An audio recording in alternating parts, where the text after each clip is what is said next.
This recording will hopefully demonstrate everything you need to know to go from Project 1 to Project 2 to Project 3 in the Spreadsheets unit. This is Project 1. There should be no question about how Project 1 goes. Look at all this monthly family budget right there, my expense item here, and then 10 expense items, right? Yours may be different. And then you have people's names at the top, the people in your family or friends, whatever you want. Then you have dollar amounts. Now you can see the dollar amounts when I click right here. It doesn't show the dollar sign up there because what I did, I put these number amounts in here, then I highlighted them all when they're just basic numbers, and then I went to Format Cells, Number, and I'm going to go ahead and take currency off just to show what this looks like. So here's how it was when I typed them in. And now if I want to put currency, I highlight the whole thing, right click, Format Cells, Currency. This is going to put 2 decimal places. Yeah, I'll leave that on. And I'll hit OK, and there I go. So there's my currency is all done, right? So this Project 1 is finished. That's all you do. Now moving on to Project 2. So then you'd save this as Project 1. Then you move on to Project 2. So you open up Project 1, and then in Project 2, now here's Project 2. Now there are lots of things you do here. In Project 2, you put the last updated information here, so that's very easy to do. Now one thing that'll happen when you put the date in, here's how it's set up. When you put the date in and you put it a different size, it's going to put these in because it doesn't fit in the cell. You can do a couple of things. You can drag that cell, that column over so it will fit, or you can make the date a little bit smaller writing. But now you can see that it fits, right? Now you also have in this one, you have borders to put around and borders inside. So check this out. What I did on this, I just went right here, highlighted all that, then right click, Format Cells, Borders, and I'm going to go ahead and take off all the borders just to show how this can be done. So I just hit none and I took everything off. So I'll hit OK. So now you can see there are no borders, are there? So then again, I'll go right here. Now I want to put borders. So I'll Format Cells, and my outline is supposed to be a thick outline. So what I do, I go over here first, and maybe I'm going to make it green. I'll just mess around with this, and I want it thick. So now that I have green and thick, then I click Outline, and see what it did? It did green and thick. Then I'll hit OK just to see it. So see my green thick outline? So now I'm going to highlight this again, right click, Format Cells, and now I need to do inside. So inside, but I don't want inside thick, so I need to change over here. So I'm going to go to thin, and now hit inside, and now see how thin inside is thin and outside is thick. And just for fun, I'll make this a different color. Maybe I'll make it a red on the inside. Hit OK, and there, whoops, didn't work. So I need to do that, fix that, don't I? So right click, Format Cells. So what I need to do,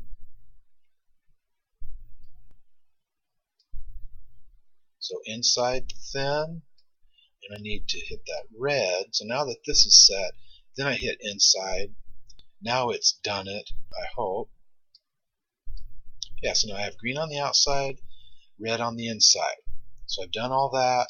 I've changed the sizes of this, and I've made this look nice. Now you don't have to get fancy. Like you may not get this part done up here. That's fine, just as long as you have the words family or monthly family budget up here. That is okay. So that's version 2. So you save Project 2, then you go on to Project 3. Now Project 3, the important part here is the totals and the counts. Now some students are putting the totals and the counts inside the cells here. That's fine. But you can also put these outside. So you can put them outside here if you want to. I'm just going to put that all back where it was. This is important. Now I'm clicking right here in F4, and you can see right here at the top that's putting in a sum formula, and what this sum formula says is it says, hey, add together everything in B4 all the way to E4.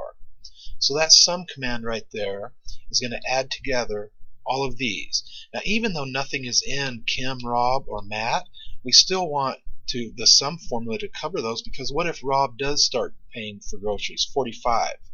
Now watch what happens over here. See, the number changes automatically, right? So that's why the range has to be on, again, the range right here has to be on the whole thing. Now let's go look at a count one. Well, I'll just look at the count one for right here. So this count is going to be the same thing. Count from B4 all the way to E4. So count is going to count all the way here. Now again, watch if I put something in for Rob. Watch what happens to the total and the count. Count changed to 2 because now there are 2 items on this row, correct? So that's why these have to be done like this. So you can see that this one does B4 to E4, this one does B5 to E5, this one does B6 to E6, etc. Same with count. B4 to E4, B5 to E5, B6 to E6, all the way down.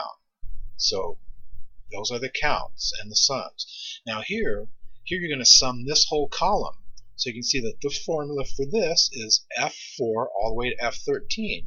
So this sum command right here is summing up all of those, isn't it? And this one would change when things are added or subtracted up here. So watch this. Watch what happens to this 1384. So there's Rob's item, and I'm going to delete that. And see, 1384 changed to 1339. It did the math automatically. Now the other sums and counts. These are sums also. These sums add up all of this. So right here, this sum is going to add up from B4 all the way to B13. So there's B4 all the way to B13, right? This one's going to add up C4 to C13. This one's going to add up D4 to D13. And same with the counts. This is going to count B4 to B13. This is going to count C4 to C13. This is going to count D4 to D13, etc. So that tells you exactly how to do the counts and the sums. That's how you do it. You do not type the totals in yourself, add them up. You have to use the sums and the count commands to do that for you. Okay, so that's it, and you turn this in as project 3. And again, your totals and counts for the bottom, they might be outside of the grid. That's fine. Your totals and counts for the side over here, those might be over here outside of the grid. That would be fine. This one is just done a little bit more than what you might have. So any way you want to do it, as long as you have the totals and the counts, then it's going to be great. Okay, thanks for watching, everyone. Bye.